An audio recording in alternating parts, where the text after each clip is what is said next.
سونے کی جلد ملی. صلوات بھیجے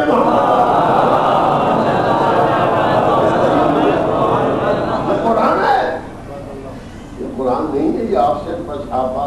جبھی تو بیل بوٹے بنائے، پھول بنائے، سونے سے لکھا، موتی پیس کے لکھا، جواہرات جڑے. اللہ اللہ اللہ کو بھی رشوت دی. میں کیا کہتا ہوں، جس نے سب خرچ کیا وہ خوش ہوگا موتیوں کے بارڈر سے، وہ خوش ہوگا یاقوت کی روشنائی سے، سونے اور چاندی سے. بتا دیا کہ نظر یہاں بھی دولت میں کھو جائے اور روح قرآن سے مسلمان بیگانہ ہو جائے. قرآن قرآن انشاءاللہ پوسٹ مارٹم ہوگا کہ قرآن کس کے پاس ہے، قرآن کسے کہتے ہیں. اب ملاحظہ فرمائیے، ایک بار شروع کر دوں آپ کے ساتھ.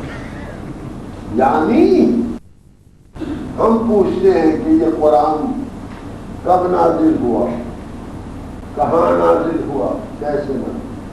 خالی نزول قرآن کے لیے 3 آیتیں ہیں قرآن مجید میں خود، اور ان کا ڈفرنس آپ دیکھیں.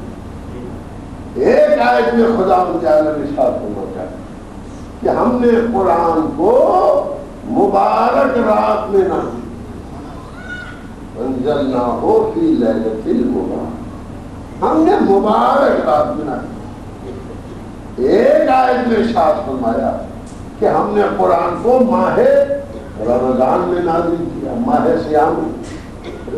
رمضان الذی انزلت فیہ القرآن، یعنی یہ رمضان کا مہینہ ہے، شہر رمضان ہے، منتھ آف رمضان ہے، اور اس میں ہم نے قرآن نازل کیا. ایک جگہ فرمایا انا انزلناہ فی لیلۃ، ہم نے اسے لیلۃ القدر میں نازل کیا.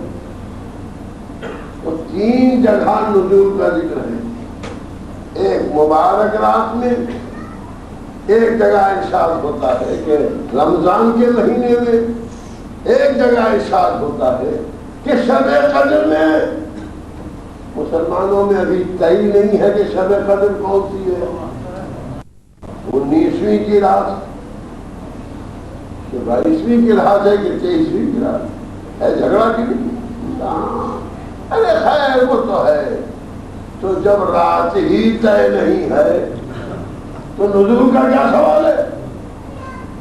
اب آپ علماء اسلام سے اس شرط کے ساتھ کہ بغیر اہل بیت کے ریفرنس کے اب نزول قرآن قرآن سے ثابت کر دیجیے. جبکہ 3 جگہ تذکرہ رمضان میں نازل ہوا. رمضان میں کتنے مہینے، ایک مہینہ کتنے دن، کبھی کبھی 30 دن. اگر مسلمان کا بس نہ چل پایا تو 30، اگر بس چل گیا تو 30 سے زیادہ رمضان کو بڑھنے نہیں دیا. صلوات بھیجے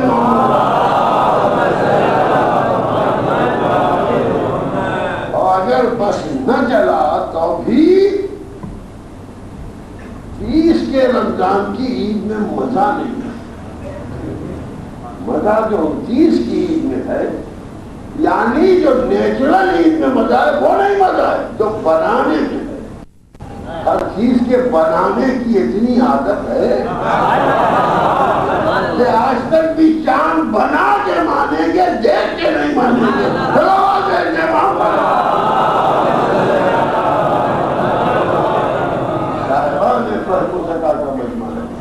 آپ اسٹیجر ملاحظہ فرمائیے، دفعات ملاحظہ فرمائیے. جی نازل یہ رمضان کا مہینہ وہ مبارک مہینہ ہے کہ سرور کائنات ختمی مرتبہ جناب محمد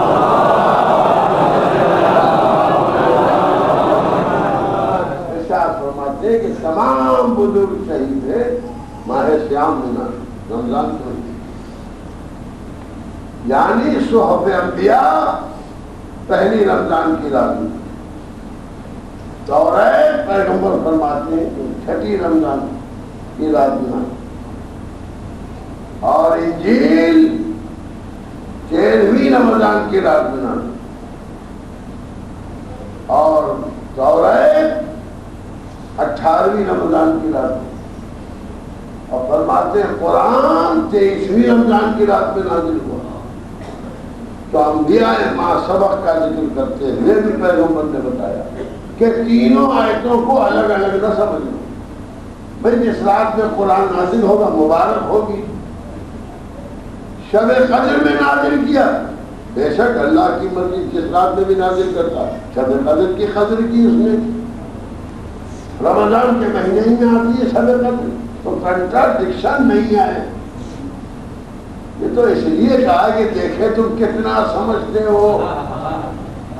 اب آپ مجھے بتائیے کہ قرآن کا قدر ماہ سیام میں، ظاہر شب قدر تو ماہ سیام میں، یہ حدیث رسول کہتی ہے 23ویں کی شب، تو شب قدر بھی ہو گئی، مبارک رات بھی ہو گئی، رمضان بھی ہو گیا، سب ہو گیا۔ لیکن علماء تو لکھتے ہیں کچھ آیتیں مکے میں نازل ہوئی، کچھ مدینے میں۔ قرآن کہہ رہا ہے کہ پورا ایک رات نازل ہوا، یہ مکی مدنی کیا لکھا ہوا؟ یہ سورہ مکی ہے، یہ سورہ مدنی ہے، باقاعدہ حساب لگایا، بڑی محنت کی ہے قرآن، جتنی محنت قرآن پر کی ہے اس کا 1/10 اگر آل پکڑ لیتے جوڑے کتنی آیتیں ہیں، جو جوڑا 6666 آیتیں، تو 6666 آیتیں ایک رات میں نازل ہوئی۔ اب یہ کہتے ہیں مکی سورہ مدنی، 12 سال 5 مہینے 13 دن قرآن مکے میں نازل ہوا، اور 9 سال 9 مہینے اور 9 دن مدینے میں نازل ہوا، جو علماء نے لکھا ہے، میری کوئی ذمہ داری نہیں۔ اور لکھتے ہیں کہ 1/19 قرآن 19/30 30 پارے ہیں نا، تو 19/30 قرآن مکے میں نازل ہوا، اور 11/30 قرآن مدینے میں نازل ہوا۔ اور قرآن کہتا ہے کہ ایک رات میں نازل ہوا، تو اب یہ وہ بیان سے کہ نہیں آپ سمجھائیے اور کیا تھا؟ قرآن کی بات تو بعد میں ہوگی، نزول کی تو بات ہو جائے۔ 1400 برس گزرنے کے بعد بھی جو نزول ہے قرآن میں سمجھ سکا، وہ قرآن کیا سمجھے گا؟ میرا سوال ہے، بتائیے آپ کا ہے؟ وہ کہہ نہیں وہ اب اللہ نے فرمایا تو نازل ہوا۔ یہ کتاب ہے ورد نازل، صرف ایک روایت ہے کہ جب یہی سوال ابن عباس نے مولا کائنات علی ابن ابی طالب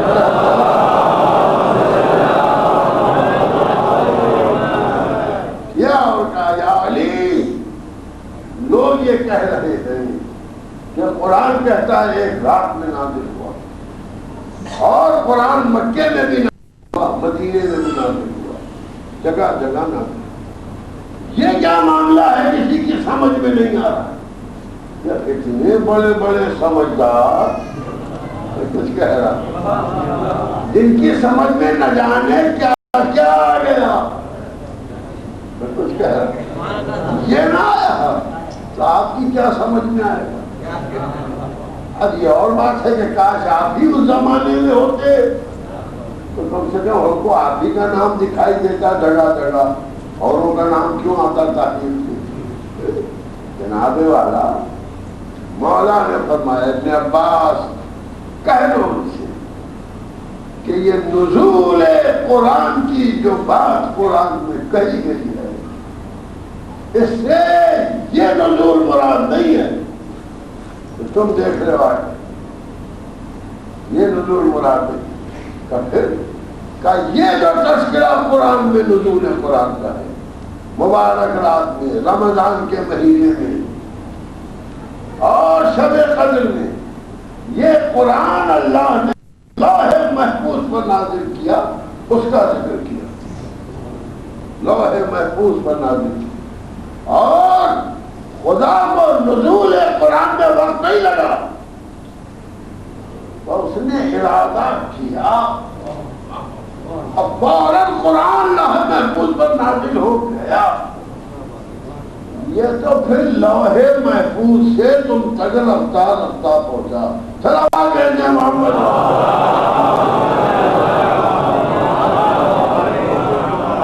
اب نہ کہیے گا کہ علی نے ولادت کے بعد نبی کے ہاتھوں میں قرآن کیسے پڑھا، نازل تو ہوا نہیں تھا۔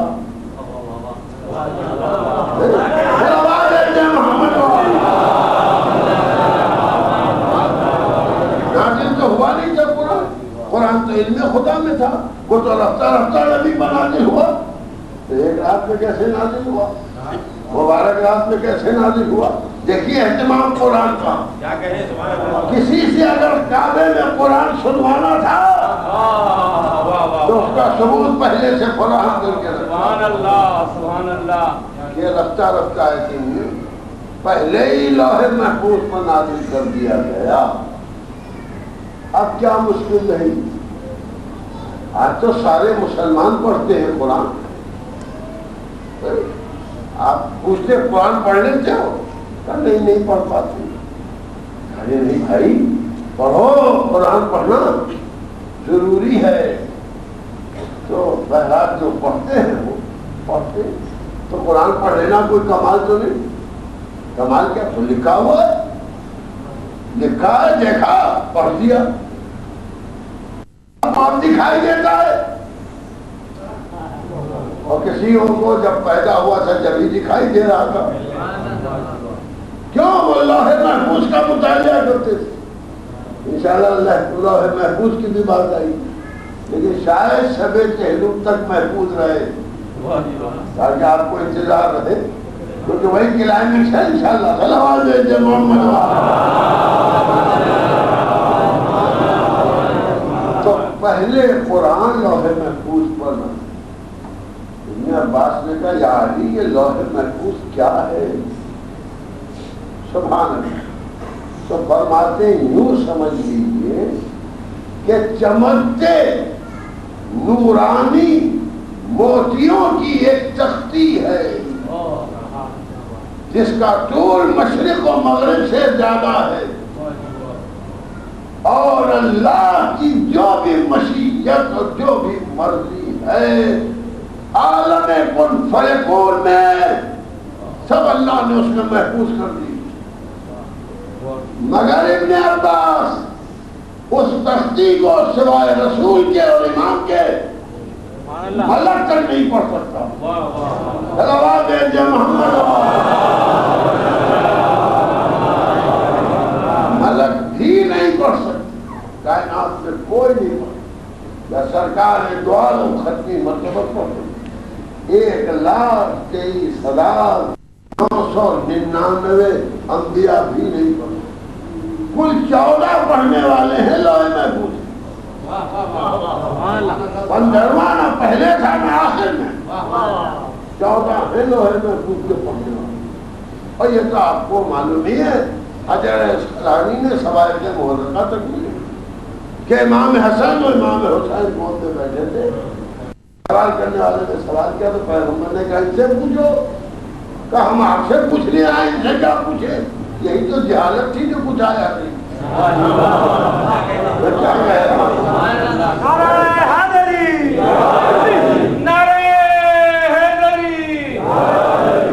اسی عصبیت نے، اسی تعصب میں نہ مسلمانوں کو کل سمجھنے دیا کہ اسلام کیا ہے، نہ آج سمجھ میں آتا ہے کہ اسلام کہیں سے کیوں پوچھے، ہم آپ سے پوچھتے ہیں۔ تو پیغمبر نے کہا تم کیا کہتے ہو؟ یہ میرے بچے لوح محفوظ کا مطالعہ کرتے ہیں۔ جب حجر اسقلانی لکھتے سوائق محرقہ میں تو اب کس کو انکار کی گنجائش ہے کہ یہ بچے لوح محفوظ، تو کل 14 لوح محفوظ پڑھنے والے تھے، اور 15واں نہ پڑھ سکتا تھا نہ پڑھ سکتا تھا۔ اب یہ مکے و مدینے میں جو آیتیں نازل ہوئیں، مولا فرماتے ہیں تمہارے لیے، تمہاری تعلیم یہ سب لوح محفوظ سے آئے. یہ نزول ثانی ہے، اول نہیں ہے. نزول اول ہے لوح محفوظ پر. یہ دوسرا نزول ہے، قرآن نازل ہوا لوح محفوظ پر، لوح محفوظ سے آیا زمین پر. یہاں پر مولا خاموش ہے، ایک دم سے کیوں نہیں آ گیا؟ اور اسی کے ثبوت کے لیے تو میں نے پیدا ہوتے ہی بھائی کے ہاتھ میں قرآن پڑھ کے سنا دیا کہ قرآن رفتہ رفتہ بنے گا نہیں، کنسٹرکشن نہیں ہوا، کنسٹرکشن ہو گیا، قرآن مکمل ہو گیا. دیکھو میں بھائی کو سنا رہا ہوں اور بھائی تصدیق کر رہا ہے. جی ہاں دیکھیے روایت تصدیق کریے کبھی نہیں، کیونکہ کعبے میں تھا ہی نہیں کوئی گڑھنے والا. روایت تو رسول اللہ نے بیان کی. علماء گڑھتے ہیں، حدیث نبی تھوڑی گڑھے گا. ہم تو تھے نہیں کعبے کے اندر جو ہم روایت بیان. یہ روایت تو نبی ہی نے بیان کی، صاحب نے بیان کی، تب تو کتابوں میں آئی. تو گزارش یہ ہے کہ لوح محفوظ میں قرآن محفوظ رفتہ ہے. اب میں اپنی تجربہ بیان کی. اللہ نے کہا ہوگا کہ میرے حبیب قرآن تو تم جانتے ہی، پڑھ دینا. حبیب نے کہا ہوگا معبود مجھ سے نہ پڑھو. جب تجھے جو آیت مقصود ہو پڑھنا جبریل کو بھیج دینا کہ وہ کہہ دے یہ پورشن سنا دیجیے، یہ سورہ ہے. کیونکہ قرآن میں تعریف کی آیتیں بھی ہیں اور عذاب کی آیتیں بھی ہیں. تو نے اس میں مدح بھی کی ہے اور ڈانٹا بھی ہے، اور نام کسی کا لکھا نہیں ہے. میں کیا کہہ رہا ہوں؟ ایک تو اسلام ہی لا الہ قولوا لا الہ الا اللہ کہوں گا، ویسے ہی کافر و مشرک میرے دشمن ہو جائیں گے. اور پھر جب کلمہ پڑھ کے آگے بیٹھیں گے تو پھر بگڑ جائیں گے کہ جب اپنے بچے بیٹھتے ہیں تو فضائل کی آیتیں پڑھتے ہیں، اور جب ہم آگے بیٹھتے ہیں تو عذاب کی آیتیں پڑھتے ہیں. میں نہیں پڑھوں گا، تو جو حکم دے گا میں پڑھوں گا. ایک بات. دوسرے، اگر پورا قرآن رسول اللہ نے ابتدا میں سنا دیا ہوتا تو کئی مسلمان ہوتے. آواز بھیجتے محمد.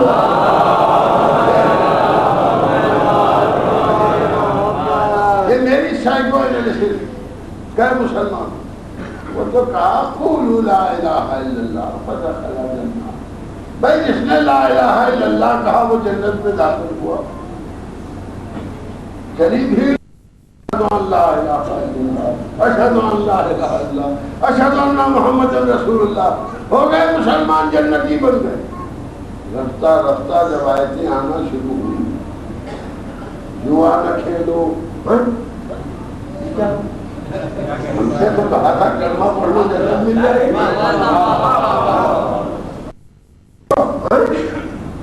تو رزق کیسے چلے گا؟ قذافی نہ کرو، جھوٹ نہ بولو. ارے جیئیں گے کیسے؟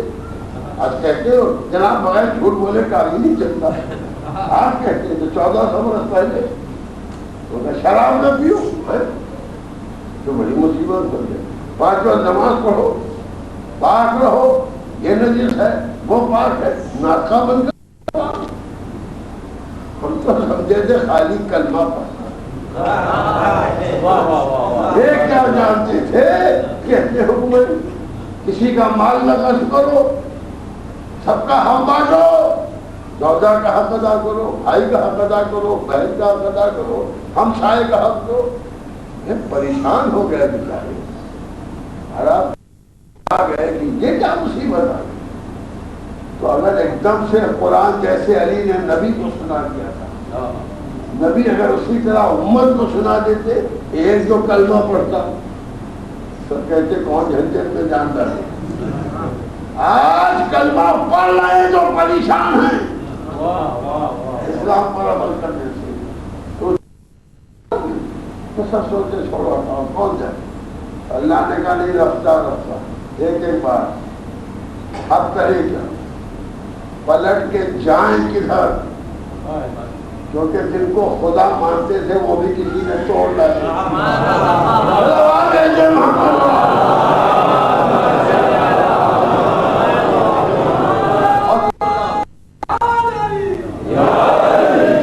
اور توڑنے والا بھی وہ جس نے مرحب کا سر توڑا, امر کا سر توڑا.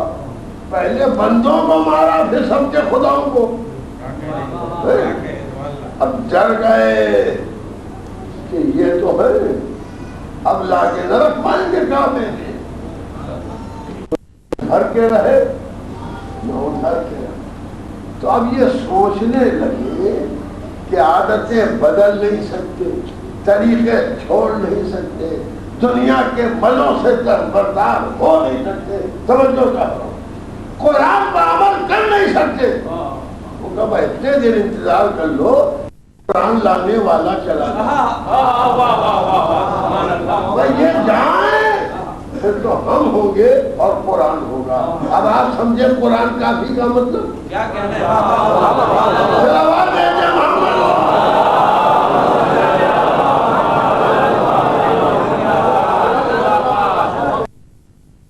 یہودیوں نے ٹین کمانڈمنٹ چینج کر دیے.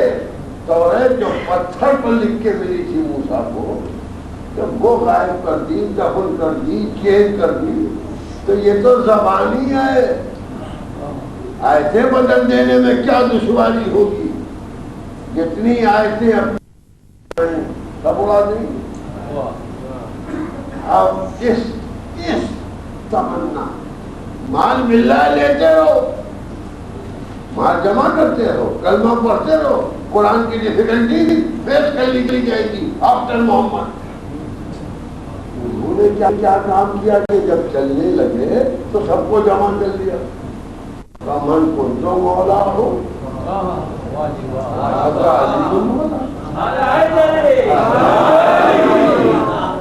اب معاشر پریشان ہو گئے کہ بھائی وہ قرآن تو بدل سکتے تھے, یہ قرآن نہیں بدل سکتے, تو ہم ہی کو بدل دے گا. تو اب ادھر سے رخ مڑا کہ پہلے ان کو محروم کرو. اگر مسلمان علی کی اطاعت میں رہا تو زیر و زبر میں بدل پائیں گے. بارے سورے کیا بدل پائیں گے؟ یاد رکھیے گا, تمہید کی بات ہے. تو قرآن بدل جاتا, قرآن نہ رہتا اگر اہل بیت نہ. اسی لیے اللہ نے کہا کہ بھائی قرآن چھوڑ آنا تو حافظ قرآن بھی چھوڑ آنا, ورنہ سب سے زیادہ تو حافظ قرآن.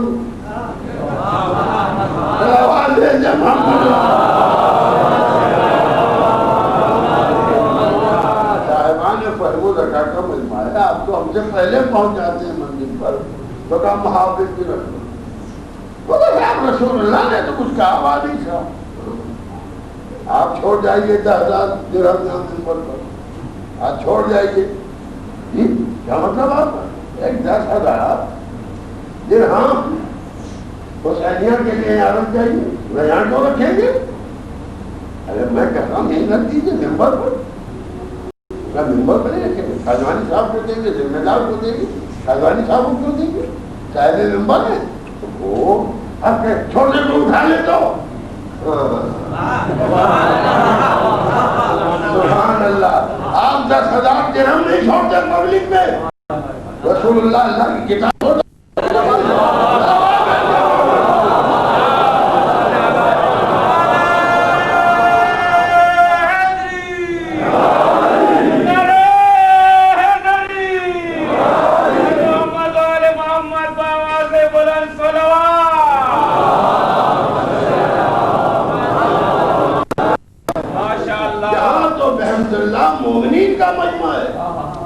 تو قذاب کھیلے ہوئے تھے.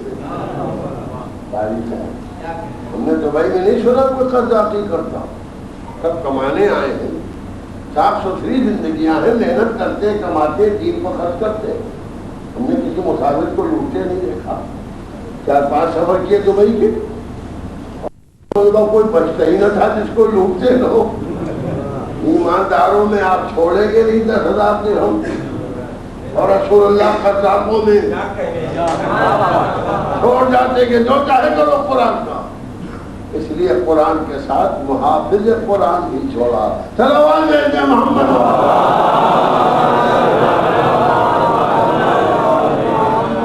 اور اعلان کر کے چھوڑا, سب کے منہ پہ اعلان کر کے. اس لیے کہ اللہ نے کہا تھا اگر یہ نہ کیا تو کچھ نہیں. یہ ایسی بات ہے کہ آپ 10,000 درہم رکھے ان کا نہیں تھے اور آپ صاحب کے ہاتھ میں دیجیے گا, دیکھیے ان کے ہاتھ میں. ارے خدا یہ نہ کیا تو کچھ نہ کیا, کوئی آپ نے یہی نہیں, یعنی غائب ہو جائے گا. تو اللہ نے کہا میرے حبیب علی کی ولایت کا اعلان نہ کیا تو کچھ کیا ہی نہیں. سب کیا تمہارا ہی نہیں, آدم سے لے کر تم تک سب مٹ جائے. تو کسی ذمہ دار کو دے. اب اس ذمہ دار سے جو کسی مال کی رکھوالی کرتا ہے کون خوش رہتا ہے؟ لوگ ایک سوال کرتے ہیں کہ صاحب آپ کے اہل بیت اگر ایسے تھے تو سارے مسلمان ان سے خوش کیوں نہیں تھے؟ پہلے ذات سے کون خوش ہوتا ہے؟ یہاں سونا ڈھیر ہے, چاندی ڈھیر ہے, ایک آدمی ڈنڈا لیے پہلا دے رہا ہے, ہر آدمی چپ رہا ہے, یہ ہٹے. اور جہاں کوئی بڑا قیامت ہے, یہ مرتا ہی نہیں, یہ ہرتا ہی نہیں. حج یہ ہے کہ یہ سوتا ہی نہیں.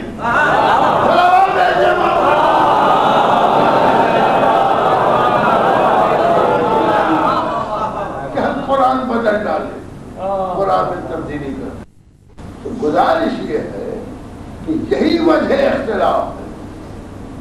اہل بیت نے کسی کا کچھ نہیں بگاڑا ہے, کیونکہ دین خدا کو مٹنے نہیں دیا ہے, لہذا مٹانے والے خفا.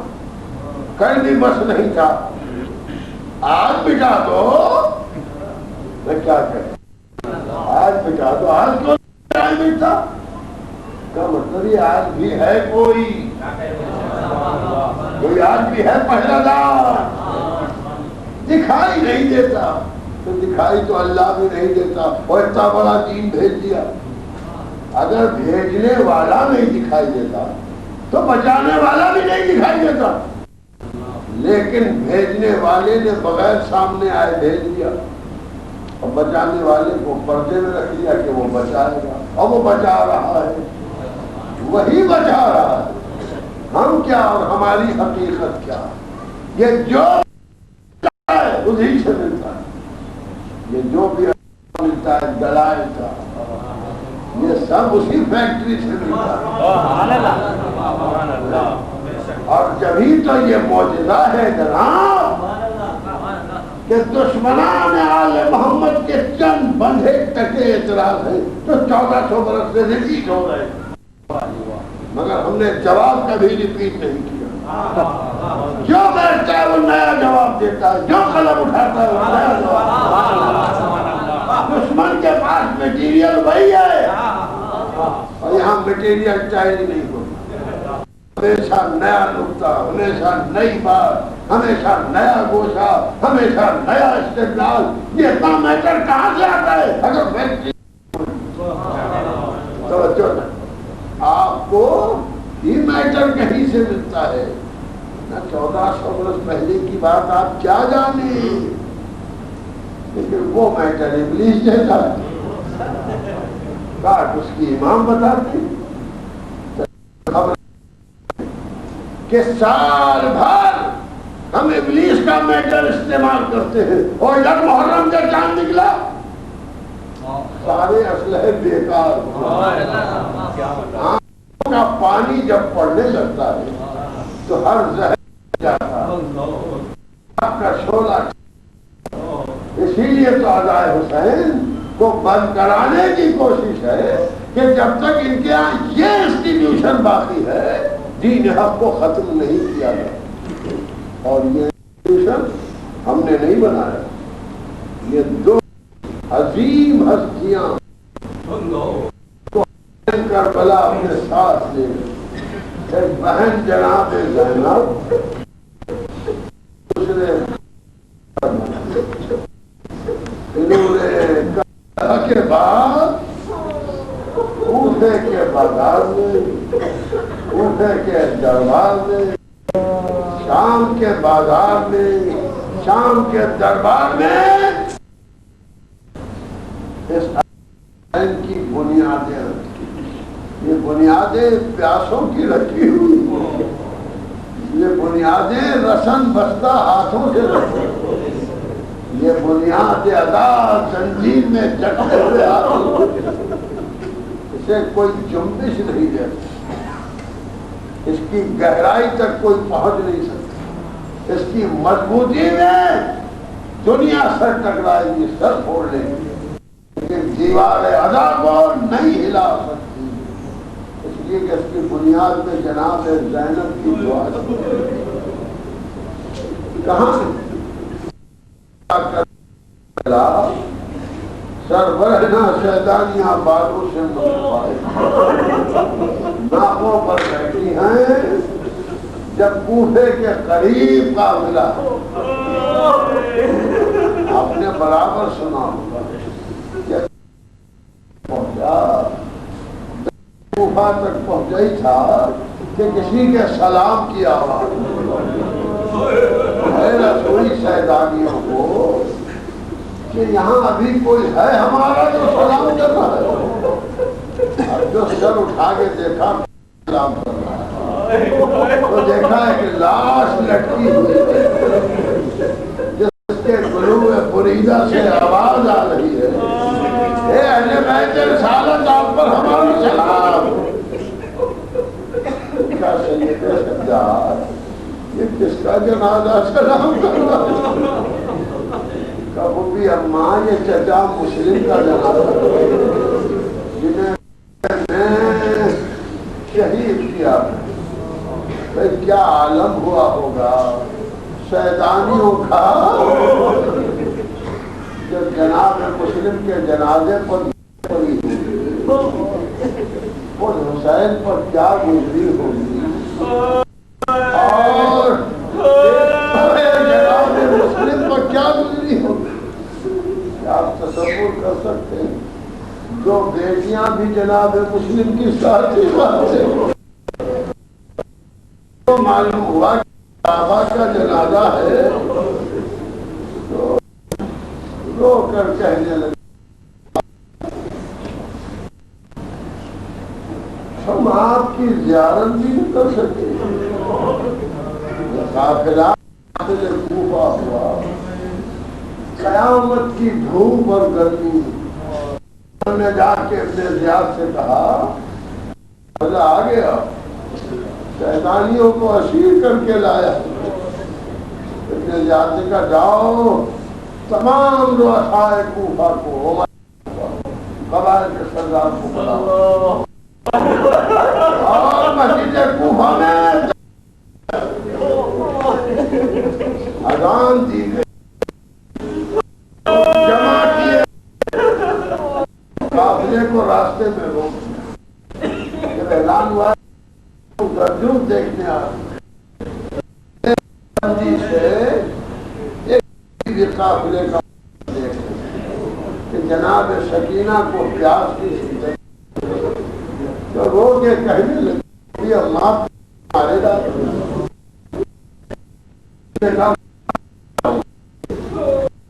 پانی منگایا اور بڑھا دیا بچی کو، لیکن اس سے کہو میرے لیے دو دعائیں کہ میں نے اپنے مولا علی سے دعا کرے تو دعا کرے تو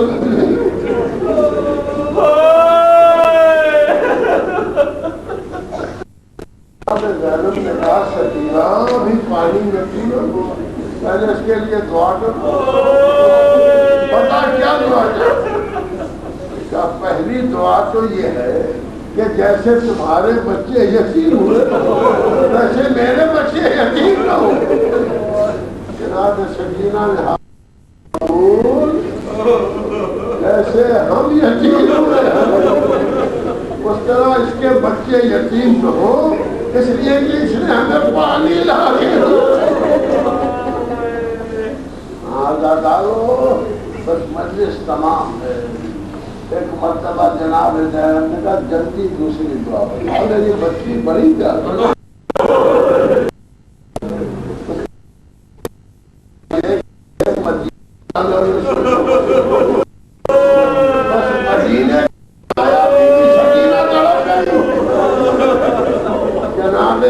نے کہا مدینے کیوں جانا چاہتی ہے؟ ہمیں بی بی زینب کی زیارت زینب کی زیارت ہو جائے. تو زینب کو جانتی ہے؟ سبحان اللہ میں نے جانتی. جب علی کوفے میں تھے تو میں کنیز تھی میں اپنی شہزادی کو نہ پہچانوں گی. یہ بھی تم کیا بات ہے. جناب زینب کا دل بھر آیا. کیا تو ام حبیبہ ہے؟ ہاں میرا نام ام حبیبہ ہے. کہاں پہچانا؟ دیکھا کہاں زینب کو؟ میں زینب ہوں. یہ کہنا تھا ام حبیبہ بگڑ گئی. زینب و برہنہ سر کس کی مجال ہے؟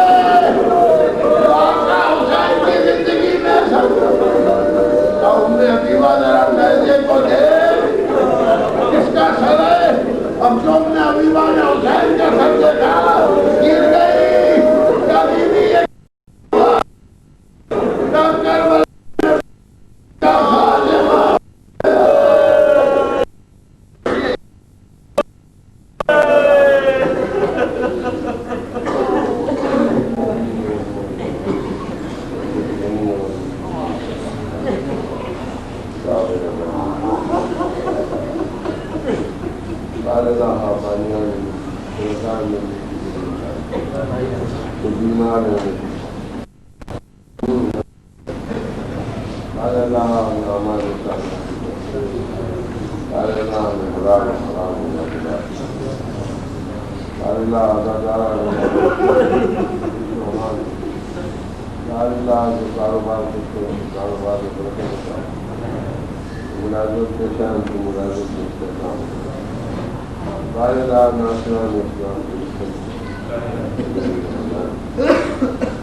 نون ذالک الکتاب لا ریب فیہ، وہ کتاب ہے اس میں کوئی کلام و کسی شک اور کسی شبہ کی گنجائش نہیں۔ ہدی للمتقین، اور صاحبان تقویٰ کے لیے ہدایت۔ کون صاحبان تقویٰ؟ جو غیب پر ایمان لائے۔ اس آیت کے ذیل میں قرآن کے موضوع پر جو گفتگو حسینیت دائرہ دبئی میں آپ کے سامنے شربین کے عشرے میں آغاز کی، کل اس منزل تک گفتگو پہنچی تھی کہ قرآن مجید کا سمجھنا آسان نہیں ہے۔ قرآن مجید کو لغت سے نہیں سمجھا جا سکتا۔ قرآن مجید کے معنی اور مطالب کو ہر شخص نہیں جان سکتا، ہر شخص نہیں سمجھ سکتا۔ اس کا اعلان خود قرآن میں موجود ہے۔ لہذا جب اللہ نے ایک ایسی کتاب نازل کی جو جامع ہے، جس میں تمام دنیا کے علوم موجود ہیں، تمام کائنات کا علم موجود ہے، دنیا کی کوئی کچھ طرز شے ایسی نہیں ہے جو قرآن مجید میں موجود نہیں، تو علم بھی اتنا ہی چاہیے قرآن کو سمجھنے کے لیے جتنا علم قرآن مجید ہے۔ قرآن نے کہیں کہیں پر اپنی خود تشریح کی ہے ان الفاظ میں، کہیں قرآن مجید یہ کہتا ہے کہ اگر میں پہاڑوں پر نازل ہوتا تو پہاڑوں کے فراسے ہوتے۔ معنی قرآن تو بڑی چیز ہے، بار قرآن ہر ایک نہیں اٹھا سکتا۔ کہیں قرآن مجید نے فرمایا کسی علوم ہے، سربستہ علوم ہیں، قرآن میں اتنی طاقت ہے، آیات قرآنی میں اتنا زور ہے کہ قرآن کے ذریعے پہاڑ اپنی جگہ سے چلایا جا سکتا ہے، قرآن کے ذریعے سے غیر متحرک چیزوں کو متحرک کیا جا سکتا ہے۔ قرآن مجید کو دنیا نے سمجھا نہیں، قرآن تھیوری ہے۔ آج دنیا کا طریقہ یہ ہے، سائنس کے علوم میں خواہ وہ کیمسٹری کا علم ہو، علم کیمیا کا ہو، خواہ وہ فزکس کا علم ہو، خواہ وہ الیکٹرانکس کا علم ہو، خواہ وہ زوالوجی ہو، خواہ وہ باٹنی ہو، جانوروں کا علم ہو یا درختوں کا علم ہو، ہر چیز میں انسان کو، پڑھے لکھے انسانوں کو، تعلیم یافتہ انسانوں کو سمجھانے کے لیے پریکٹیکل کر کے دکھایا جاتا ہے۔ اگر تھیوری سے علم سمجھ میں آ جاتا ہوتا تو پریکٹیکل کر کے نہ دکھایا جاتا۔ پریکٹیکل لیب میں سامنے ایپریٹس پر تجربہ کر کے رصدگاہ میں لوگوں کو قرآن علم سائنس پڑھایا جاتا۔ تو تھیوری علم ہے اپنی جگہ پر، لیکن تھیوری کو ایکسپلین کرنے کے لیے پریکٹیکل کی ضرورت ہوتی ہے۔ آج چھوٹے چھوٹے علم کو پریکٹیکل ڈیمانسٹریشن کی ضرورت ہے۔ جس کتاب میں سب کچھ موجود ہے اس کو اگر اللہ پریکٹیکل کر کے نہ دکھاتا تو کس کی سمجھ میں آتا ہے؟ یہ بھی نہ سمجھ میں آتا جو سمجھ میں آیا ہے، اتنا بھی نہ سمجھ میں آتا۔ تو کون ہے کہ جن کی زندگیوں پر قرآن کا پریکٹیکل ثابت ہوتا ہے؟ اللہ کا رسول ہے، مولا کائنات ہیں، جناب سیدہ ہیں، حسنین علیہ السلام ہیں، اور ان کے بعد 9 امام، کہ ان کی ہی زندگی بتاتی ہے کہ قرآن کیا ہے۔ کمال ہے۔ اگر کوئی لڑکا یہ کہے کہ ہم پریکٹیکل نہیں کریں گے، خالی تھیوری سے سمجھ لیں گے، تو اس پر کون یقین کرے گا؟ اگر آج کوئی مسلمان یہ کہے کہ ہم اہل بیت سے ربط نہیں رکھیں گے، مولا سے ربط نہیں رکھیں گے، ہم کو قرآن کافی ہے، تو یہ اس کے علم کی نہیں، جہالت کی دلیل۔ صلوات بھیج محمد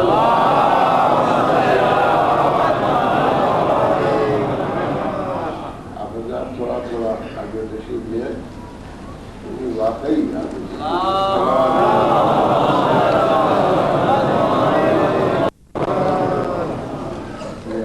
سہولت کے لیے میں نے عرض کیا کیونکہ پیچھے جگہ نہیں ہے، آگے جگہ ہے، جب لوگ آپ کے سامنے بیٹھیں گے تو آپ کو تکلیف ہوگی. صلوات بھیجتے ہیں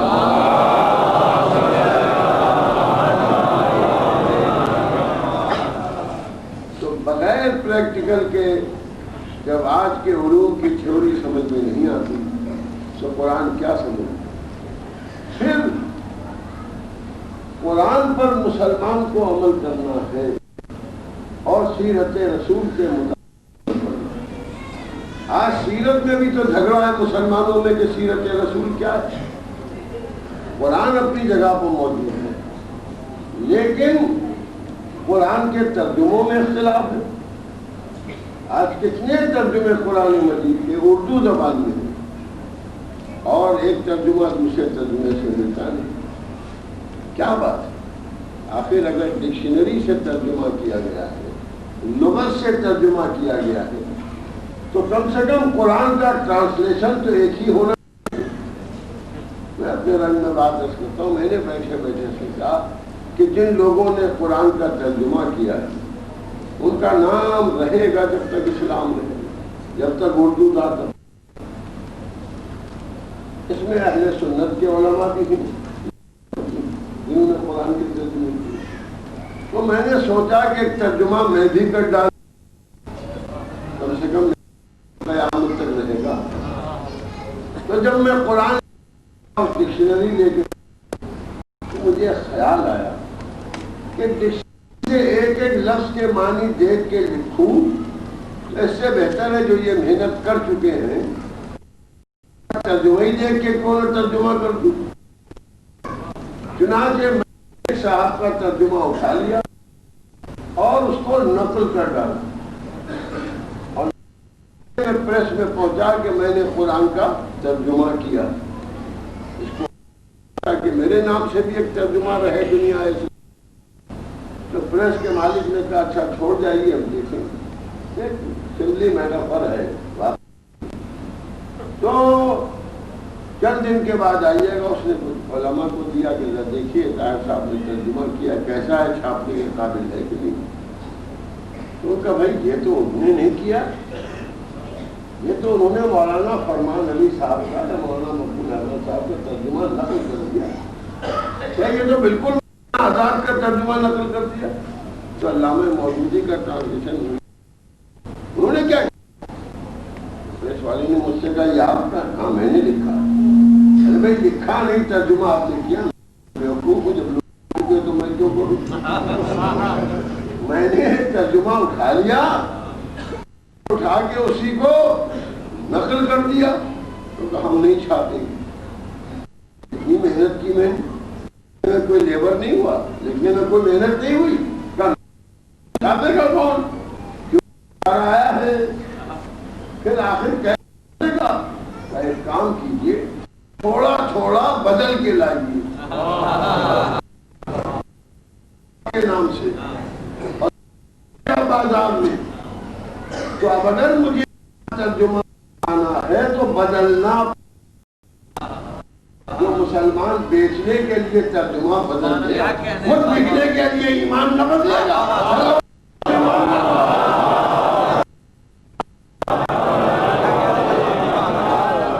گزارش یہ ہے کہ قرآن مجید کا سمجھنا آسان بات نہیں، سمجھا جائے. اب کہ دنیا اسلام کے زمانے پیغمبر میں ہو، پیغمبر اسلام آج تک 1400 برس بعد تک اور آج بھی قیامت تک میں ایک سوال کرتا ہوں کہ جو بھی مسلمان ہے وہ مسلمان رہے گا قرآن پر عمل کر کے. تبھی تو قرآن کو سمجھنا ہے. ایک ایک آیت پر قرآن کی عمل کرنا پڑے گا ہر مسلمان کو. تو قرآن پڑھنا پڑے گا، ترجمہ پڑھنا پڑے گا، قرآن کے مطابق زندگی بسر کرنا پڑے گا. قرآن ضابطۂ حیات ہے، قرآن اسلام کا کانسٹیٹیوشن ہے. قرآن ہی کے سانچے میں ہمیں اپنی زندگی کو ڈھالنا. مسلمان کسے کہیں گے؟ جو مطابق قرآن عمل کرتا ہو وہ ہے مسلمان. ہے اس کے علاوہ کوئی ڈیفینیشن؟ نہیں، بالکل صحیح کہہ رہے ہیں.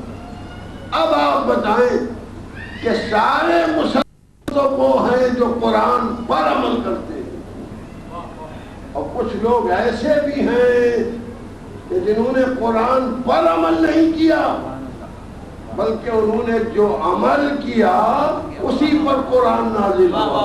صلوات محمد.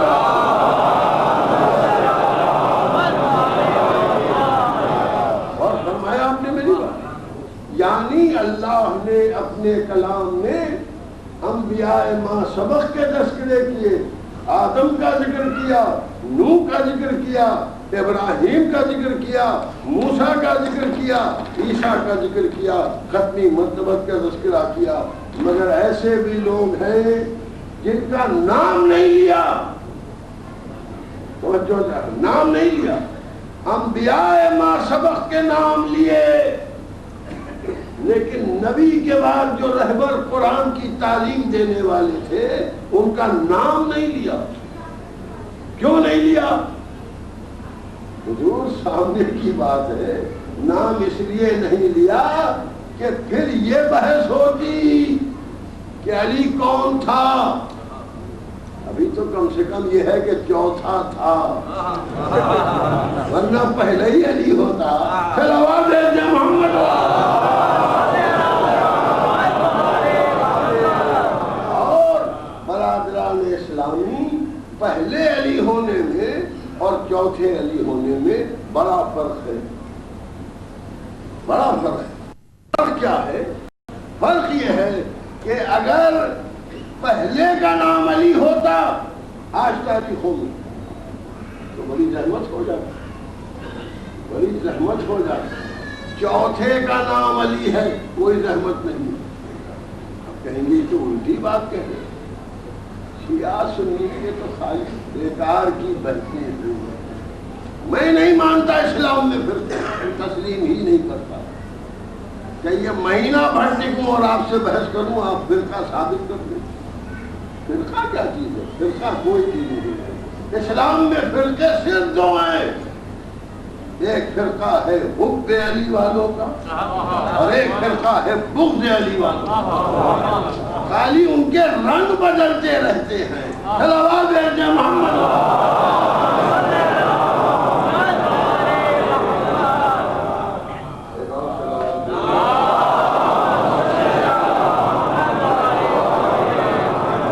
ان کے رنگ بدلتے رہتے، جیسا کہ ڈاکٹر اقبال نے کہا ہے کہ بدلتے رہتے ہیں انداز خوبی و شان.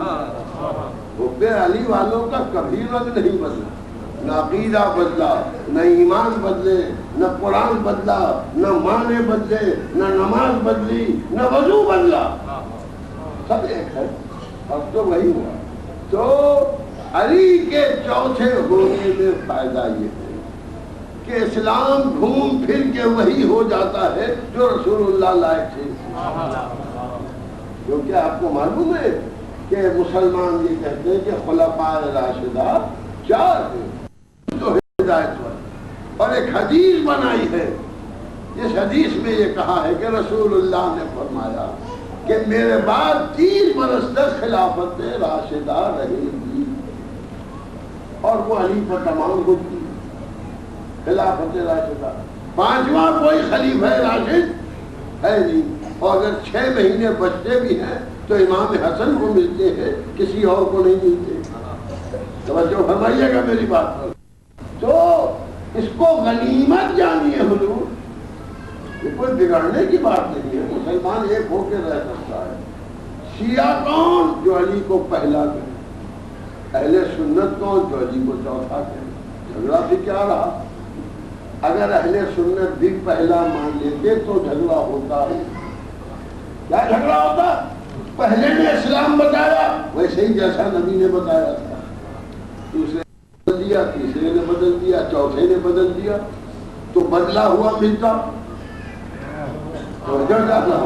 بھائی آپ شیعہ ہیں، آپ نے پہلا مانا ہے، علی کی سیرت پر چلیے، علی سے قرآن پڑھیے، علی سے تفسیر معلوم کیجیے. آپ اہل سنت ہیں، کوئی حرج کی بات نہیں ہے. چوتھے خلیفہ علی ہے، پانچواں تو کوئی ہے نہیں، لہذا جو چوتھے نے کہا وہ اسلام ہے، جو چوتھے نے بتایا وہ قرآن ہے. اب اگر آپ کہیں گے ہم بیک ہوں گے، بیک ہو جائیں گے. کئی دن بیک ہوں گے آپ؟ ریورس گیئر میں کتنا جائیں گے؟ جب چوتھے کو مانیں گے تو کیا تیسرے کو بھول جائیں گے؟ تو تیسرے کو مان کے کیا دوسرے کو بھول جائیں گے؟ کہ نہیں. تو دوسرے کو مان کے کیا پہلے کو بھول جائیں گے؟ کہ نہیں. اس کی بھی سیرت قرآن ہے. تو پھر رسول اللہ ہے، وہ تو ہے ہی ہے، انہیں سے تو قرآن ملا ہے. تو قرآن کی دنیا رسول سے چوتھے تک ہے. آگے بڑھیے گا علی پر ٹھہرنا پڑے گا، پیچھے پلٹیے گا نبی پر ٹھہرنا پڑے گا.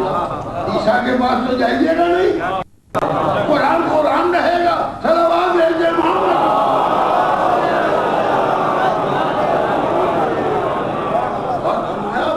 قرآن تو قرآن ہی رہے گا.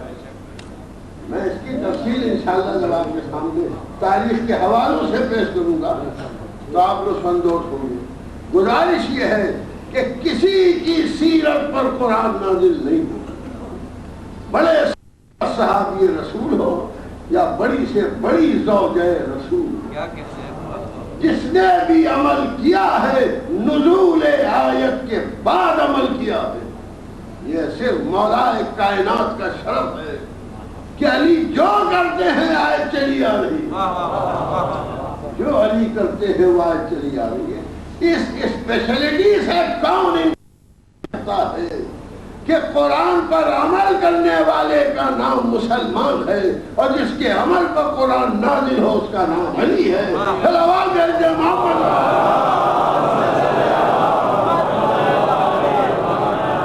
ایک اور اس سے بہتر صلوات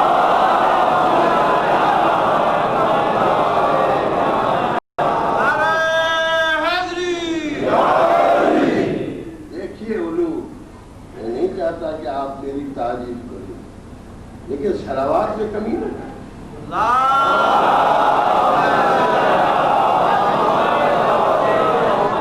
ایسے کہ یہ بھی موومنٹ چلا ہے کہ ذکر اہل بیت ہے، ذکر رسول ہے، ذکر آل رسول ہے. سیریس ہو کے سنجیدہ ہو کے سنو. کوئی مشاعرہ ہے کہ واہ واہ کر رہا ہے، یہ بھی موومنٹ چلا. علی کے نام پر واہ واہ بھی پسند نہیں آتا ہے. مشاعرے کی بات آتی ہے، آپ مشاعرے میں کاہے پر واہ واہ کرتے ہیں؟ مجھے بتائیے.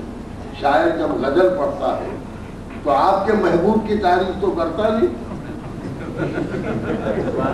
وہ اپنے محبوب کی تعریف کرتا ہے اور آپ اس کے محبوب کی تعریف پر واہ کرتے ہیں. کیا کہتے ہیں؟ سمجھدار شاعر ہو تو بگڑ جائے. بس کہہ گیا سلام.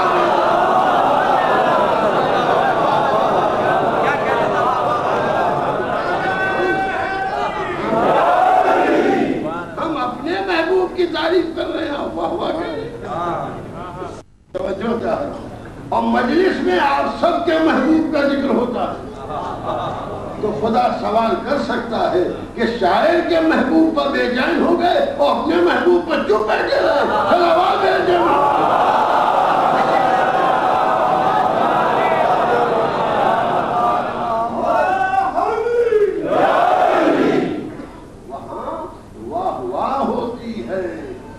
سبحان اللہ ہوتی ہے. سبحان اللہ ذاکر کی تعریف نہیں ہے، سبحان اللہ اللہ کی تعریف. اور اللہ نے قرآن میں حکم دیا ہے کہ رات کو دیر تک اللہ کی تعریف کیا کرو. میں کیا کروں؟ قرآن کی آیت پڑھو تو کوئی سبحان اللہ کہتا نہیں. میں کیا کروں؟ موعظہ بیان کروں تو کوئی سبحان اللہ کہتا نہیں. سب چیزیں اپنی جگہ پر فضیلت کی ہے، مگر ادھر ذکر آل محمد زبان سے نکلا، سبحان اللہ کا لفظ نکلا. اس کی وجہ یہ ہے کہ قدرت نے انہیں اپنے کمال کا شاہکار بنایا. صلوات بھیجے محمد.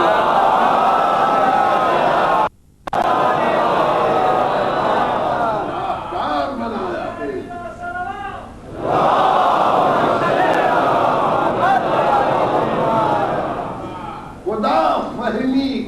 تنہا ذکر آل محمد. ایک پینٹر ہے، ایک آرٹسٹ ہے، تو اس نے تو ہزاروں تصویریں بنائی، ہزاروں تصویریں، لیکن ایگزیبیشن میں چنی ہوئی تصویریں ایگزیبٹ کی جاتی۔ آپ ایک ایگزیبیشن دیکھنے کے لیے گئے، میں آپ کو ساتھ لے گیا، میں نے کہا دیکھیے کتنا بڑا آرٹسٹ ہے، کتنا بڑا مصور، اور تصویریں لگی ہوئی تھی سلسلے سے۔ کوئی آرٹسٹ اپنا شاہکار گیٹ پر نہیں لگاتا، سب سے آخر میں شاہکار تصویر لگائے گا، شروع میں نہیں لگائے گا۔ توجہ چاہ رہا ہوں، ایک تصویر آپ نے دیکھی، میں نے کہا پلٹ چلیے، تو لوگ کہیں گے بس دیکھ لی نمائش، دیکھ لی، ایک دیکھ لی کافی ہے۔ اس کا مطلب یہ آپ کو آرٹ سے کوئی لگاؤ ہی نہیں ہے، پہلی سمجھ میں نہیں آئی آگے کیا پڑھیں گے۔ آخر تک جائیے تو پتا چلے کہ قلم میں کتنا زور ہے، برش میں کتنے رنگ ہیں۔ تو حضور جب گھومتے گھومتے آخری تصویر پر پہنچے تو مسلمان کہتے ہیں یہ تو ہمارے، بتائیے آرٹسٹ کو کتنی خوف ہوئی ہو، اسی پر جہنم کافی ہے۔ پھر آواز دے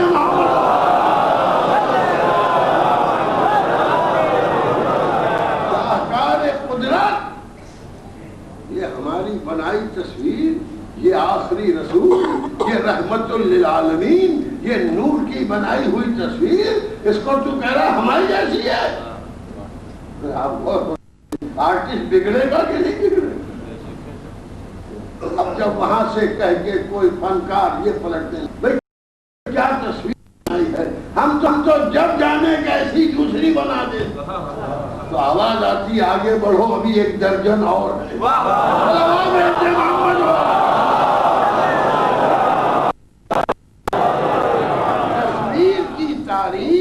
تصویر کی تعریف نہیں ہے، پینٹنگ کی تعریف نہیں ہے، مصور کی تعریف ہے، آرٹسٹ کی تعریف ہے۔ محمد و آل محمد کی مدح، محمد و آل محمد کی مدح نہیں ہے، خالق محمد و آل محمد کی مدح ہے۔ صلوات محمد۔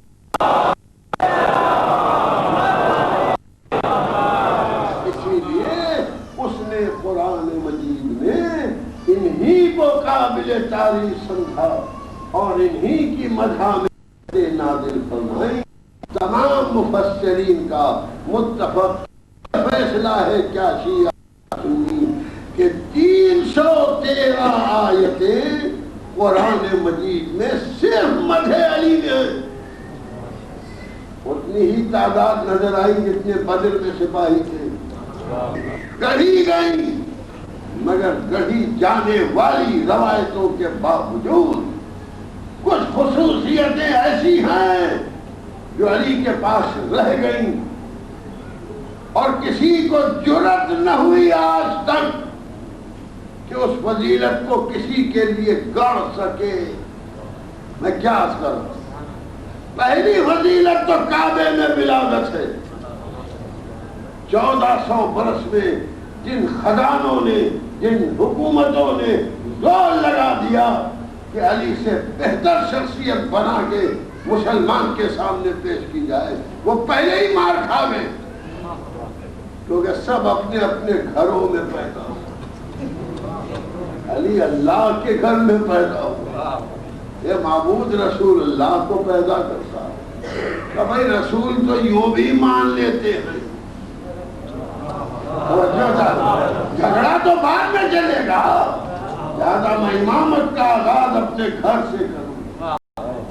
جناب اگر آپ کسی کے ماننے والے ہیں اور آپ کو اطلاع ملے کہ اس کے گھر بچہ پیدا ہوا تو مبارکباد دینے جائیں گے کہ نہیں؟ اللہ اللہ اللہ کہو، ہم اللہ والے، اللہ والے کے گھر بچہ ہوا، صلوات بھیج دیجیے۔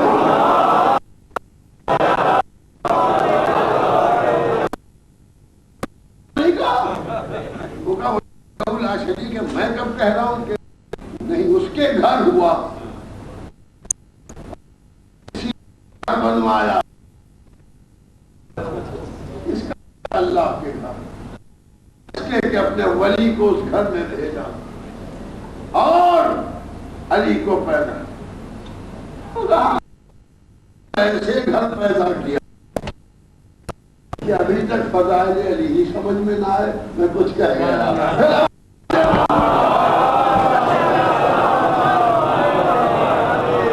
آپ ذرا غور فرمائیں, ادھر نہیں جاؤں گا ورنہ میرا موضوع تبدیل ہو جائے گا. میں یہ پوچھنا چاہتا ہوں کہ ابراہیم نے بنایا تھا, اللہ کا گھر تھا, مسجدیں تو مسلمانوں نے بنائی, مسجد تو مسلمان بناتا. ایک بچہ کسی دن مسجد میں پیدا کرا کے دکھا دی. میں کچھ کہہ رہا ہوں, کیا بات ہے, آپ نے بنائی ہے, آپ کا پیسہ ہے, آپ کا روپیہ ہے, آپ نے اٹلی سے پتھر منگائے ہیں, آپ نے یوگوسلاویکیا سے شینڈیئر منگائے ہیں, آپ نے قالین منگائے ہیں, آپ نے سب پیسہ خرچہ کیا ہے. چلیے اس کا اناگوریشن ایک دن اپنا ولی ہے پیدا کر دیجئے. کیا بات کر رہے ہیں, ہو نہیں سکتا. کعبہ نہیں ہے, مسجد ہے, اور ابراہیم کی بنائی ہوئی نہیں ہے, خود ہم مسلمانوں کی بنائی ہوئی ہے. کہا عجیب آدمی ہے, مسجد میں کیسے بچہ پیدا ہوگا, کیوں نہیں ہوگا؟ فقہی اعتراض کیا ہے؟ کہاں لکھا ہے قرآن میں کہ مسجد میں بچہ نہیں پیدا ہو سکتا؟ کہاں رسول اللہ نے حدیث میں کہا خبردار کوئی بچہ پیدا کرنے کے لیے مسجد میں نہ جائے؟ کہ میں بھی کہاں سے ڈھونڈ کے لایا. آیت دکھاؤ, حدیث دکھاؤ, کہاں منع کیا؟ اللہ نے سوچا ہی نہیں تھا کہ مسجد میں کوئی پیدا ہوگا تو کیوں حکم دیتا؟ سب معلوم ہے, حکم دکھاؤ, آیت بتاؤ. کہا نہیں ہے, اصل میں کیونکہ مسجد شبیہ ہے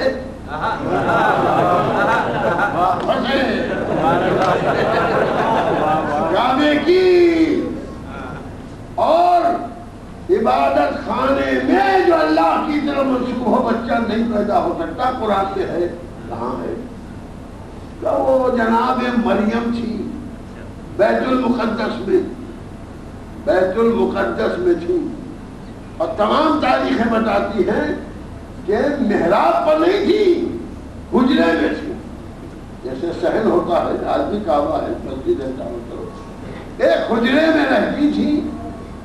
لیکن جب عیسیٰ کی ولادت ہونے والی ہوئی تو ان کو حکم ہوا کہ باہر جاؤ,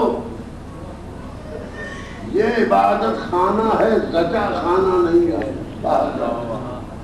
توجہ فرمائیے, اس کو ابھی یہیں رہ گئی. تو اچھا وہ تو مریم کو ہٹا دیا, مگر جب سے فاطمہ بنت اسد کو بلا لیا تو جب اللہ نے گھر میں دیوار توڑ کے بچہ پیدا کرا دیا, اور بچہ بھی کس کا, مسلمان کا نہیں.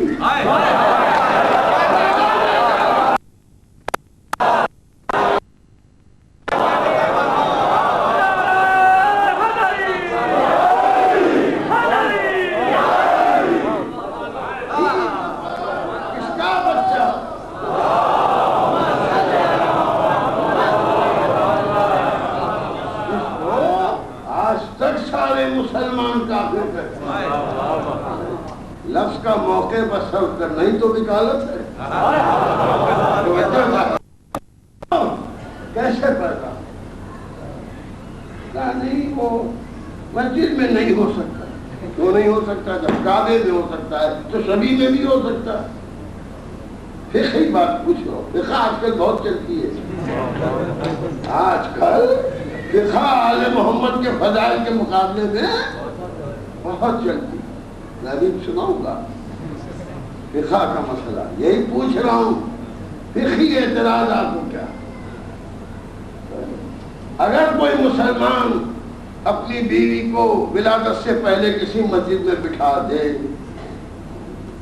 تو عالم دین کیسے نکالے گا؟ وہ کہتا ہے ہم کو نص بتاؤ, شریعت کی نص بتاؤ, حکم بتاؤ.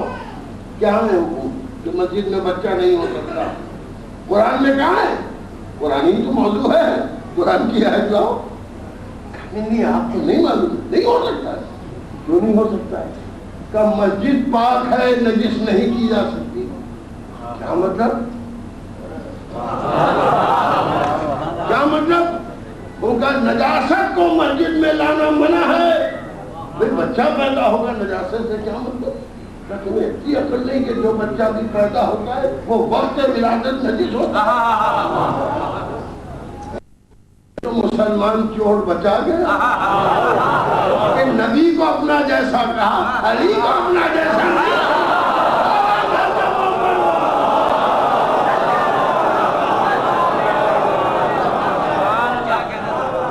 مطلب یہ ہے کہ شبیہ میں نجاست نہیں آ سکتی، تو جس کی شبیہ ہے اس کی نجاست کا کیا سوال ہے؟ تو پھر ہم مانو جو کعبے میں پیدا کی وہ بھی پاک، اس کی ماں بھی پاک. کیا میرے مولا کے مقابلے پاک؟ تمہاری ابتدا نجاست ہے، ان کی ابتدا طہارت ہے.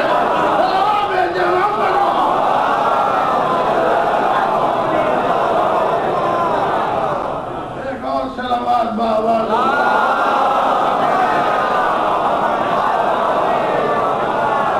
حکم شریعت ہے.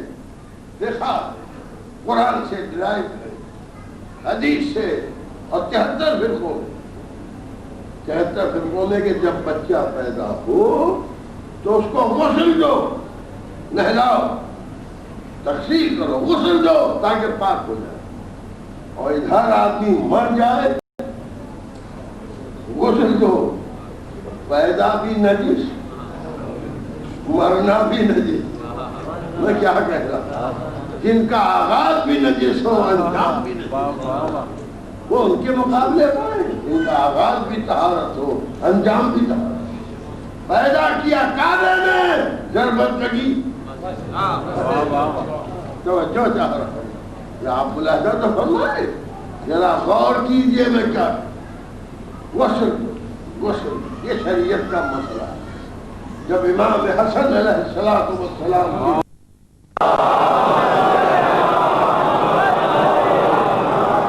کون تاریخ تھی حضور؟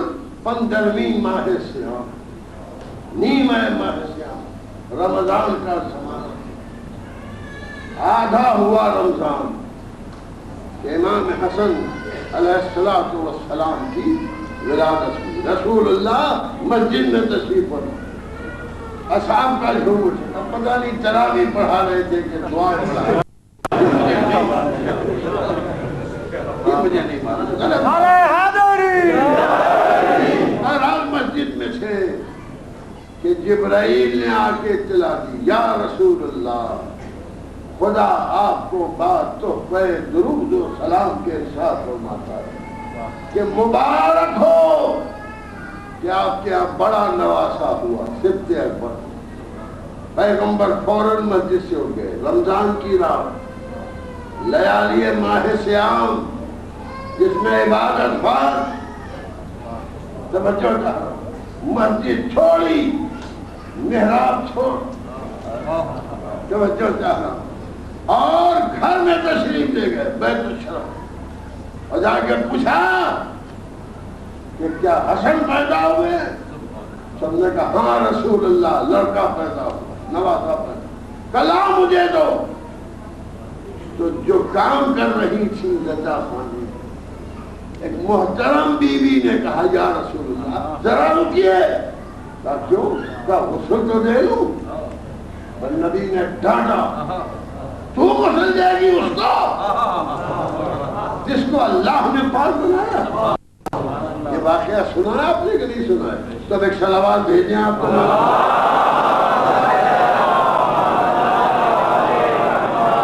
رسول اللہ کا قول بھی نص ہے اور ارشاد بھی نص ہے، قول بھی نص ہے، عمل بھی نص ہے.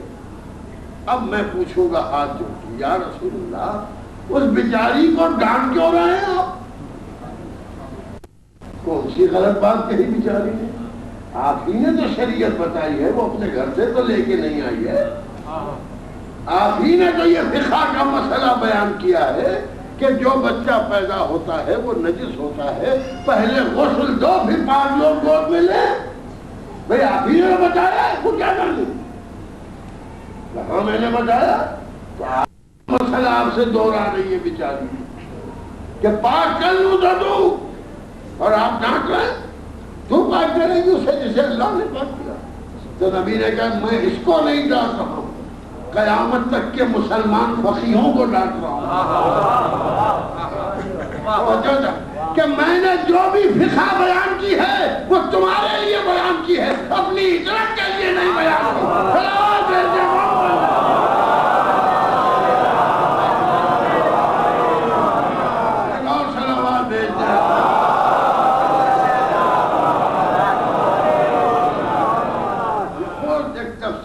پورا اشرا ہے لیکن میرا موضوع تو قرآن ہے. ذیل میں بات ہے فقہ ہمارے لیے ہے اس لیے کہ ہم پر قرآن کی اطاعت واجب، ان کے لیے قرآن نازل ہوتا ہے.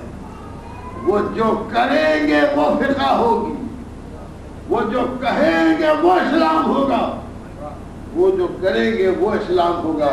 ایک صلوات آپ بھیج دیں.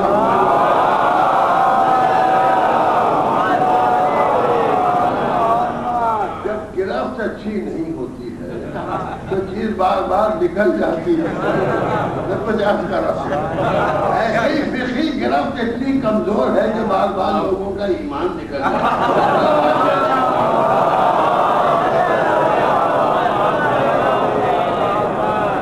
اب آپ یہ ملاحظہ فرمائیں کہ قرآن مجید اللہ کی کتاب ہے اور قرآن میں تمام علوم.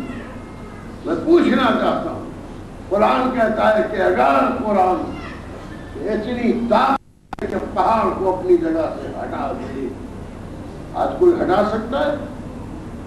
قرآن معجزہ ہے، قرآن شفا ہے. اسی لیے مولا کائنات نے ایک خطبہ ارشاد فرمایا منبر پر تشریف لے گئے جب مدینے میں مولا کائنات علی ابن ابی طالب علیہ السلام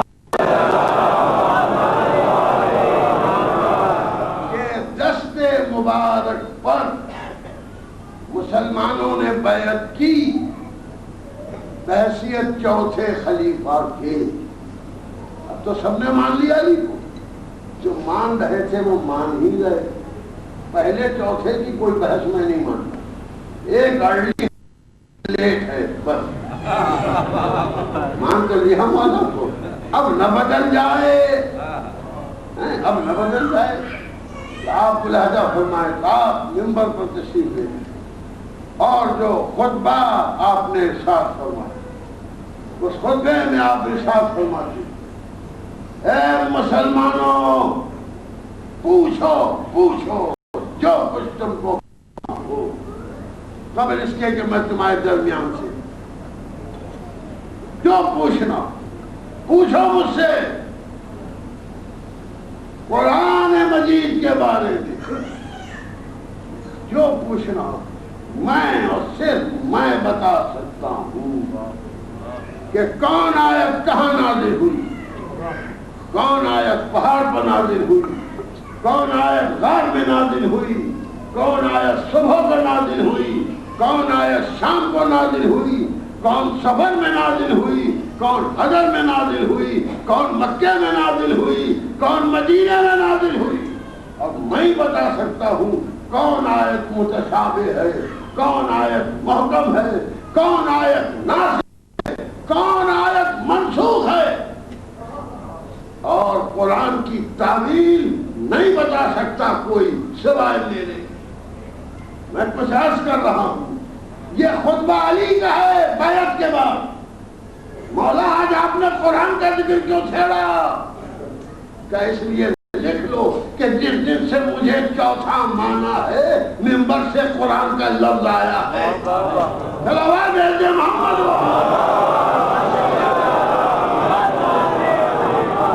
آج میں کہہ رہا ہوں کہ میں جو حکم کروں گا وہ قرآن سے کروں گا. کہنے کی کیا بات تھی، مجمع کو اٹھ کے کہنا چاہیے تھا. اے علی کیا اب تک قرآن سے حکم نہیں تھا؟ کیا اب تک کوئی ناسخ و منسوخ جاننے والا نہیں تھا؟ کیا اب تک کوئی تعبیر جاننے والا نہیں تھا؟ اسی لیے مولا نے ٹھکرایا کہ دیکھو اب میں ممبر پہ ہوں تو قرآن کا لفظ کہہ رہا ہوں، ورنہ اب تک قرآن سے تعلق ہی کیا تھا؟ کہاں مسلمان اور کہاں قرآن؟ قرآن و مسلمان میں کوئی ربط نہیں تھا۔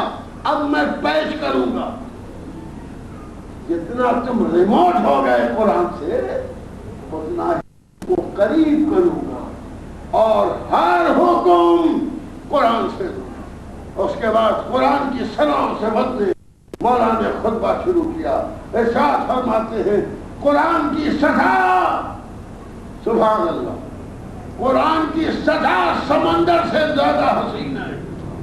جیسے سمندر کا سرفیس ہوتا ہے، جیسے سمندر کی سطح ہوتی ہے، چمکیلی موجیں اٹھتی ہیں، لوگ ساحل پر جا کے مناظر دیکھتے ہیں، اس سے زیادہ حسین ہے۔ مگر قرآن کی گہرائی سمندر سے زیادہ عمیق ہے۔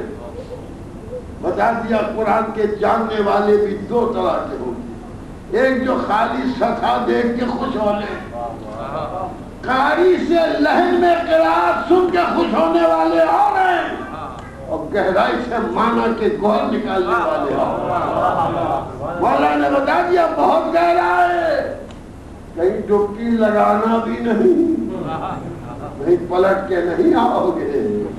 ایک آیت کے معنی اگر پوچھ لوں تو آج علماء ایسا غرقاب ہو کہ انشاءاللہ پلٹ کے جواب دینے کی ہمت نہیں۔ یہ تو پروپیگنڈا ہے، ہم قرآن کو مانتے ہیں، قرآن کو مانتے ہیں۔ قرآن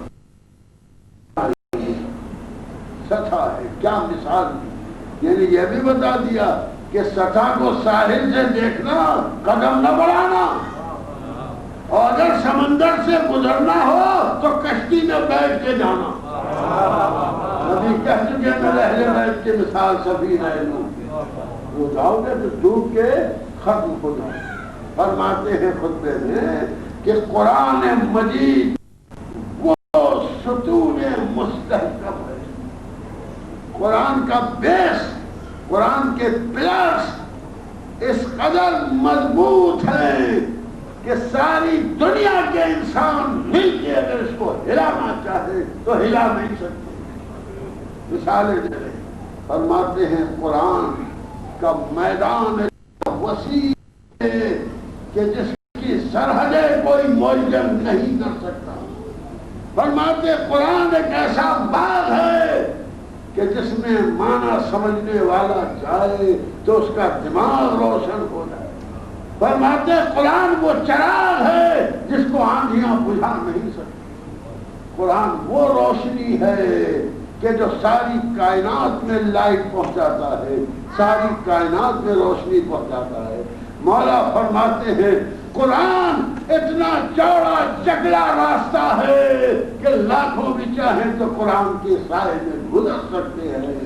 فرماتے ہیں مسلمانوں تم نے قرآن کو کیا سمجھا ہے؟ قرآن ایک اچھا ہے، مگر یہ یاد رکھنا کہ جو اس کی صحبت میں آئے گا، جو اس قرآن کا مطالعہ کرے گا، جو بیٹھے گا، جو قرآن پڑھے گا، وہ حسب ظرف لے کے اٹھے گا۔ اگر ظرف میں طہارت ہے ہدایت لے کے اٹھے گا، اگر ظرف میں نجاست ہے تو اسی قرآن کی صحبت سے گمراہی لے کے اٹھے گا۔ صلوات دیجیے محمد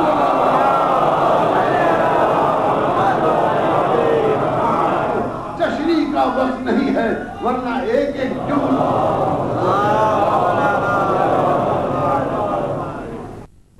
جملہ قابل وضاحت ہے۔ بس میں آخری جملے پر 2 منٹ آپ سے عرض کروں گا۔ یعنی قرآن کے لیے مولا نے فرمایا کہ ظرف کی ضرورت ہے، اگر ظرف پاک ہے تو قرآن ہدایت ہی ہدایت ہے، اور اگر ظرف پاک نہیں ہے تو اس سے ایسا گمراہ ہوگا کہ راستے پر نہ آئے گا۔ دیکھیے قرآن کو سب مانتے ہیں کوئی قرآن پڑھ کے صراط مستقیم پڑھے، کوئی قرآن ہی پڑھ کے گمراہ ہے۔ یہ مولا نے پہلے ہی بتا دیا تھا، ضرب کی بات ہے، معنی کی بات۔ جس نے خود سمجھنا چاہا وہ ڈوب گیا۔ ہماری یہی تو غلطی ہے مسلمانوں، قرآن کو خود نہیں سمجھنا چاہا بلکہ راسخون فی العلم سے سمجھا۔ قرآن کی لفظیں ہم نے برکت کے لیے پڑھی، ماں نے علی سے پوچھے، حسن سے پوچھے، حسین سے پوچھے، کیونکہ وہ واقف ہے قرآن۔ قرآن ایک گائیڈ بک تھی، گائیڈ بک ہر ایک کے انسان کے لیے کافی نہیں ہو سکتی ہے۔ قرآن صاحب اعجاز ہے، فرماتے ہیں کہ قرآن پہاڑ کو ہٹا سکتا ہے۔ آج تک تو کسی نے ہٹایا نہیں قرآن سے پہاڑ، آج تک تو کسی غیر متحرک چیز کو متحرک نہیں۔ فرماتے ہیں دیکھو قرآن کا علم اگر کوئی رکھتا ہو تو اتنے فاصلے اس کے لیے کوئی حقیقت نہیں رکھتے۔ ہاں یہ ذکر قرآن میں مجھے ضرور ملا کہ جب سلیمان نبی نے چاہا تھا کہ تخت بلقیس آ جائے تو آصف برقیہ نے کہا تھا میں چشمے زدن میں لاؤں گا، اور قرآن کہتا ہے انہیں تھوڑا سا علم کتاب تھا۔ اسپیڈ کی بات میری باتیں انشاءاللہ کل عرض کروں گا آپ کے ساتھ، یہیں پر چھوڑتا ہوں رب کے لیے۔ تو قرآن پہاڑ کو ہٹا سکتا ہے۔ یہ بات نصارائے نجران سے ملی کہ جب مباہلے میں حسنین کا چہرہ دیکھ کے کہا ان سے مباہلہ نہ کرنا، یہ اشارہ کر دیں گے تو پہاڑ ہٹ جائے گا۔ منبع قرآن کی صورت اور حسنین کی صورت ملتی جلتی ہے۔ پھر آواز ہے جے محمد نصارائے نجران قرآن سے نہ سمجھ سکے لیکن حسنین کا چہرہ دیکھ کے سمجھ گئے۔ اسی لیے حسین نے بعد شہادت قرآن پڑھا کہ دیکھو قرآن ہم ہیں، ہم قرآن ہیں، کوئی فرق نہیں ہے۔ تمہیں بشر سمجھ رہے ہو، تم کیا جانو؟ یہ بشریت نہیں ہے، نورانیت ہے۔ یہ بشریت نہیں ہے، امامت ہے۔ تم سر قلم کر کے نیزے پر چڑھاؤ گے۔ کئی جگہ قرآن پڑھا، کئی جگہ کلام کیا۔ جب بھی بہن رک جاتی تھی بھائی بہن سے باتیں کرنے لگتا۔ لکھا ہے کہ جب بازار کوفہ میں قافلہ پہنچا حسین نے قرآن کی تلاوت شروع کر دی۔ ایک بزرگ ذاکر نے کیا اچھی بات کہی تھی کہ شاید حسین اس لیے قرآن پڑھنے لگے ہو کہ مجمع مجھے دیکھنے لگے اور اس کی نظر اس ناطے پر نہ جائے جس پر میری بہن سربراہ بیٹھی۔ اور یہی سر حسین ہے جس نے قدم قدم پر مواقع پر کلام۔ جب یہ سر جا رہا تھا اور رات ہو گئی تو شمر نے اور اس کے لشکر نے ایک جگہ قیام کیا دیر کے پاس۔ راہب کو بلایا کہ ہم یزید کا لشکر، ہم جنگ پر گئے تھے، ہم نے دشمن کو قتل کیا، دشمنوں کے سر لائے ہیں، ان کے گھر والوں کو اسیر کر کے لائے ہیں، ہم قیام کرنا چاہتے ہیں۔ راہب نے کہا میں یزید کی حکومت میں کیسے کر سکتا ہوں؟ ٹھہر جاؤ۔ سر جن نیلوں کو تھے دیوار سے لگا کے کھڑے کر دو۔ شیطانیاں دیوار کے پاس خار ہو گئے، مشغول نماز ہو گئی۔ اس نے شمر نے کہا ہمیں حجرہ چاہیے، اس نے حجرہ بتا دیا۔ شمر نے اس حجرے میں جا حسین محفوظ کر دیا، بڑی حفاظت ہو رہی تھی سر۔ جب نصف رات آئی تو اس راہب کی زوجہ نے راہب کو جگایا، اور کیا سو رہا ہے، کیا بات ہے، حجرے میں کیا ہے؟ تو مجھے معلوم نہیں کہ کیا ہے۔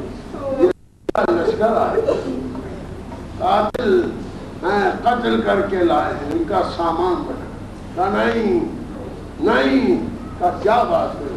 کہا تو سو گیا، میں بے چین تھی تو میں نے دیکھا اس حجرے سے نور نکلنا شروع ہوا آسمان کی طرف، اور آسمان سے نور آنے لگا اس حجرے میں۔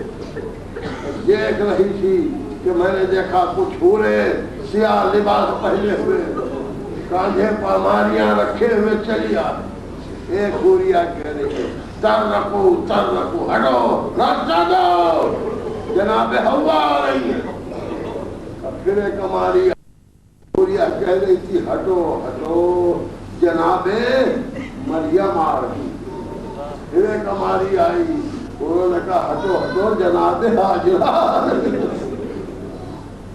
کہتی ہے صاحب جب آخری ہماری آئی ہے تو اس کے گرد حوریں ماتم کر رہی، اور ایک حوریا کہہ رہی تھی ہٹو، فاطمہ بنت محمد آ رہی۔ یہ بیویاں، ارے کبھی جناب مریم نہ آئی، یہ بیویاں کیسے آئیں؟ اترے آگے وہ چلی، اس نے دروازہ کھولا تو کچھ نہیں حجرے میں، ایک سر رکھا ہوا ہے خون میں ڈوبا، جس کے نیچے اثر خون میں تر ہے۔ راہب ہاتھ جوڑ کے بیٹھ گئے، کہا آپ کون ہیں؟ کہے راہب تجھ پر میرا سلام۔ جو سر سے آواز آئی تو راہب کانپنے لگا۔ آپ کون ہیں؟ ضرور کوئی بزرگ ہستی ہے آپ جو مرنے کے بعد کلام کر رہے ہیں۔ راہب میں تیرا مہمان ہوں، تو نے مجھ کو بلایا تھا، میں آ گیا۔ راہب پریشان ہو گیا، کہے بزرگ میں نے نہیں کہا جانا کو بلایا تھا۔ کیسے پہچانے گا؟ جب تو نے دیکھا تھا تو میں نانا کی گود میں بیٹھا تھا، میں وہی ہوں جس نے تجھے 7 بیٹے دیے۔ حسین آ گئے، اے آقا اس حال میں نے نہیں بلایا۔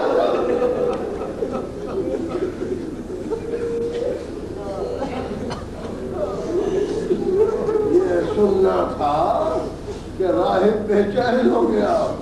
زوجہ نے اپنے بیٹوں کو جگایا اور بلا کے کہا کہ چلو، جنہوں نے تمہیں عطا کیا تھا ان کا سر کٹا ہوا،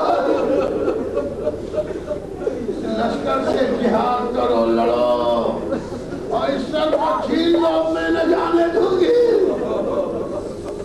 سر سے آواز آئی راہب تجھے اللہ کی قسم ہے یہ نہ کر، اس لیے کہ جو میں نے بیٹے دے دیے وہ واپس نہیں لینا۔ دوسرے میں تیرے گھر رک نہیں سکتا۔ آقا کیوں؟ اس لیے کہ میری بہن ساتھ ہے، بیمار بیٹا بھی ساتھ ہے۔ اے راہب، بچی جو حسین کہہ کے رو رہی تھی وہ میری بیٹی سچی، جس کو تو نے رونے سے روکا تھا۔ بس راہب و زوجہ فوراً باہر نکل کے آئے، دیکھا ایک بیمار سجدہ خدا میں ہے، چند بیویاں بیٹھی ہوئی ہیں خاک پر۔ آکے جو زانو بیٹھ گیا۔ جب چوتھے امام نے نماز تمام کی، جھک کے سلام کیا، فرزند رسول آپ پر میرا سلام ہو۔ امام نے پوچھا تو نے کیسے پہچانا؟ آقا اب نہ چھپاؤ، تمہارے بابا نے سب بتا دیا۔ اے مولا اب امام وقت ہے، آپ حکم دے تو ہم سے چھین لے، آپ ہمارے چین میں رہیں، کوئی آپ کو اذیت نہیں پہنچا سکتا۔ سید سجاد نے کہا راہب نہیں، ہم نے اللہ سے کچھ وعدے کیے ہیں، ہمیں ان وعدوں کو پورا کرنا ہے۔ کہ ایک مرتبہ سکینہ پکاری، بھیا کیا بابا کا سر اس کے گھر میں آئے؟ ارے اس سے کہیے مجھے لے چل کے پھرا دے۔ اس سے اندازہ کیجئے کہ عاشور کے بعد سے سکینہ کے قریب سے حسین نہیں آتا تھا۔ صاحب اٹھا، سکینہ کو لے کے چلا۔ ابھی دیر میں جا ہی رہا تھا کہ شمر نے دیکھ لیا۔ میں کیا کہوں کیا ظلم کیا، راہب کو تازیانے لگائے۔ جناب سکینہ کی طرف بڑھا تھا کہ دوڑ کے سید سجاد کے پاس آ گئی۔ بھیا شمر سے کہہ دو میں بابا کے سر کے پاس نہیں آؤں گی، اب مجھ سے تازیانے نہیں کھائے گا۔